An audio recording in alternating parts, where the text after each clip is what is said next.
Yanin, Kajubat, to the old Bain Ranger do, Ewa, Eduction Kachi Nane, milk, Nane in milk, Chet Kada Kagailo, TV program in our Chodin. Nane in milk, Age Melane,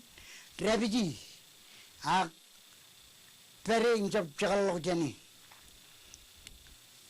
Echap Lukun. Naj malele anajri rongjaga agritoro chen rongol jumai maleng lo oran programming tamak koeleng yen ay rongjaga nanin nok malele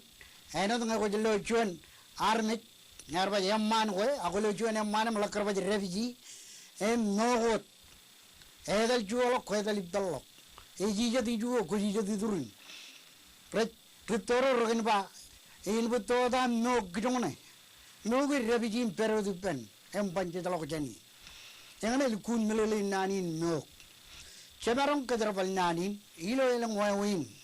cherbal ko ekkar nganar ligila ko nani ngani ngeba cherbal ni amar kangarong kadrabale nganchuane maneo menge em jan kallo ko liban kamamoen e jagg ay bo jagan nugi melele ni na ji ko na ni kene ritoro raba ko jelo de e jak libuna do jaga nugi ko ba je mag jeni mi longon bar chuan chicken em chabar maram khajar bale ngan charbal ko yeni to chumor ket khajar bal nani no eno de melele nani no refugee im ban ralo ko jeni ilo chuani ene ay dok imedo megari dok kadjida giche nanin be pelen programming en barkam lele gi jono dan marong eno dan rgadjida reino li dok kadjida ke nair aw programming agar jab kanan pero ta kanan on malagot em kam lele chabre kadjida kurjri long dok jonganot an marong eno de kat bareoin an program be awle chala go jar jaban kanan ko har kajin ko har ren chidu man na ilo chala ko har eno de karbaj ko har kein Indan joinin nan program ini caplikun melele ekut ke kejar bale agai jakut ke pada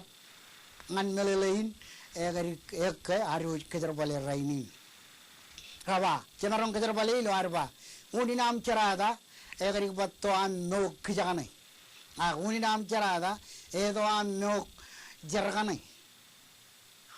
baruni nam cerada edo an no na wawin kuj murga em logi chlo to jana edo jak kon bal kadjo mo chani gi lamana kana amon chologan nok menin